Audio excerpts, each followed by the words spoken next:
Halo saudara yang terkasih dalam Tuhan Yesus Kristus. Mari kita mulai persekutuan di minggu Advent kedua ini. Hari ini kita akan menghayati jalan yang akan Kristus pakai datang kembali ke dunia ini. Jalan seperti apa itu? Dan apakah jalan itu tersembunyi? Mari kita mendengarkan dan pahami firman Tuhan. Markus 1 ayat 2-3. Seperti ada tertulis dalam kitab Nabi Yesaya, "Lihatlah, aku menyuruh utusanku mendahului engkau, ia akan mempersiapkan jalan bagimu."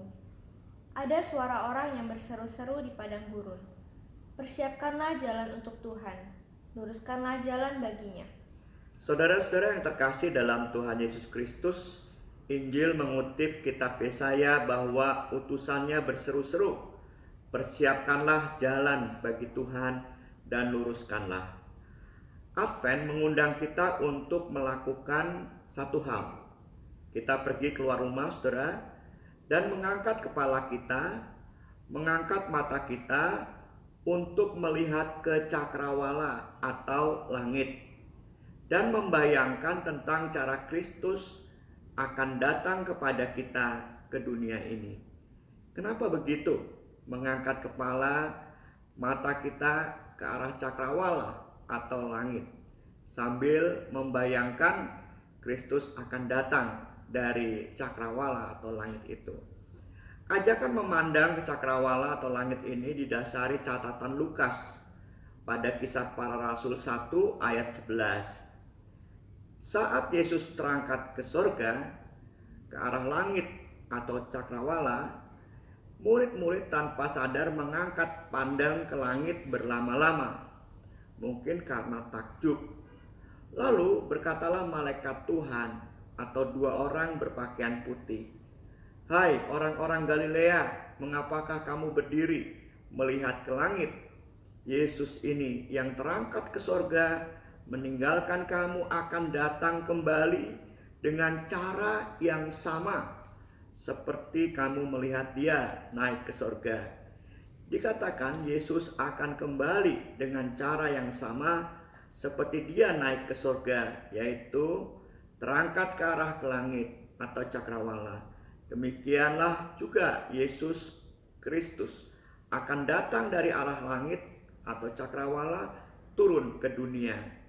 Jadi saudara-saudara, sekali-kali kita coba praktekkan untuk mengarah pandang kita ke cakrawala atau langit, membayangkan Yesus turun dari langit atau cakrawala ke dunia ini.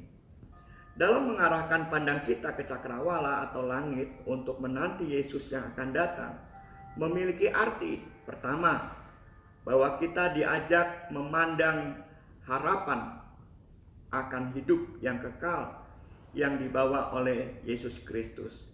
Jadi dalam kehidupan sehari-hari ini, segala macam kesulitan dan kesukaran, percayalah selalu ada harapan. Itu arti yang pertama, memandang cakrawala dan ke langit. Arti yang kedua, memandang ke cakrawala atau langit, memposisikan pandangan kita itu sebagai sebuah jalan bagi Kristus turun ke dunia. Pandangan kita ke langit atau cakrawala itu semacam ada jalur pandang atau garis pandang atau jalan. Nah, itulah nanti jalan yang akan dipakai oleh Kristus untuk ke dunia, seolah-olah begitu gitu. Alih-alih saudara-saudara, dengan kata lain, pandangan kita ke langit itu adalah jalan bagi Yesus untuk menurunkan harapan. Yesus datang lagi ke dunia ini dan diri kitalah yang menjadi jalan itu. Advent mengundang kita untuk berdiri di tengah-tengah kehidupan ini dan membuka hati kita untuk menjadi jalan bagi Kristus dalam memulihkan dunia ini kembali. Tempat di mana Kristus muncul selalu di tengah-tengah umatnya dan di dalam umatnya, dalam diri kita pribadi dan dalam komunitas persekutuan orang percaya. Melalui kita, persekutuan orang percaya, dunia yang penuh cemar ini mendapatkan jalan untuk menemukan harapan dan menemukan Tuhan sendiri. Amin. Mari saudara kita bersatu di dalam doa.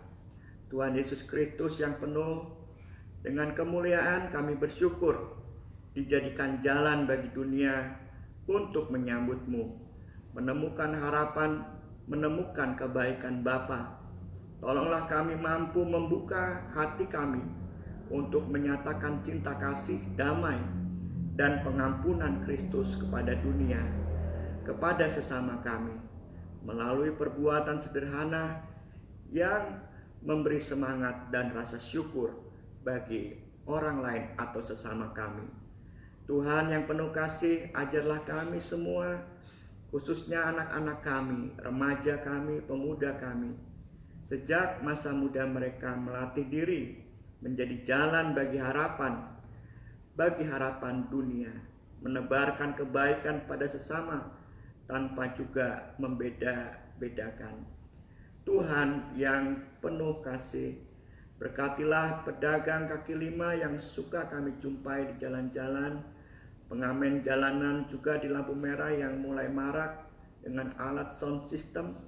Tentu mereka bekerja keras untuk semua itu, dan juga mereka pedagang asongan, beri mereka selalu rezeki setiap harinya.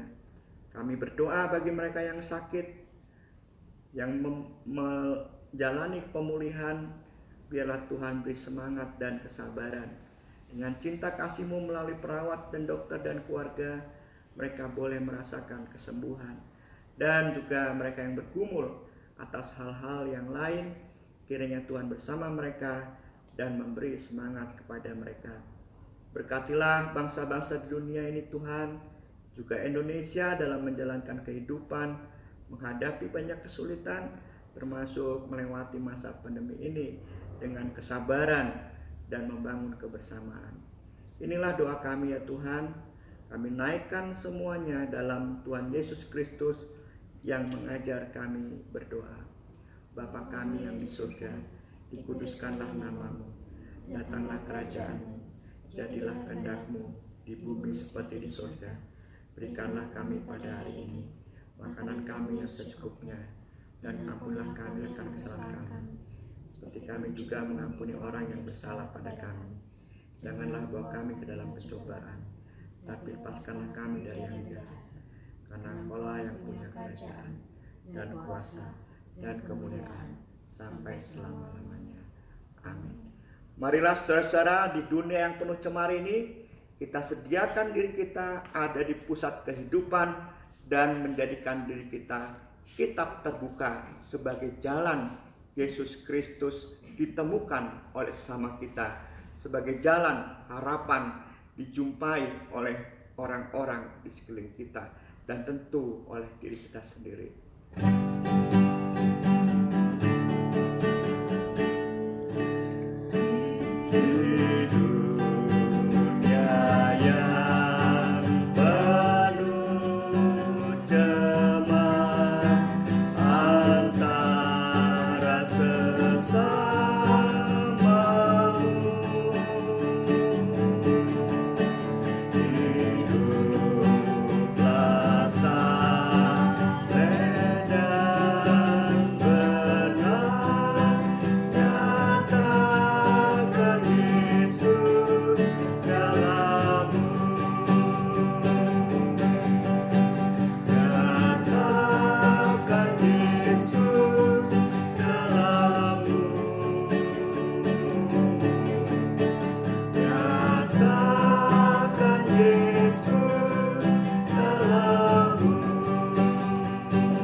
Tuhan memberkati kita semua.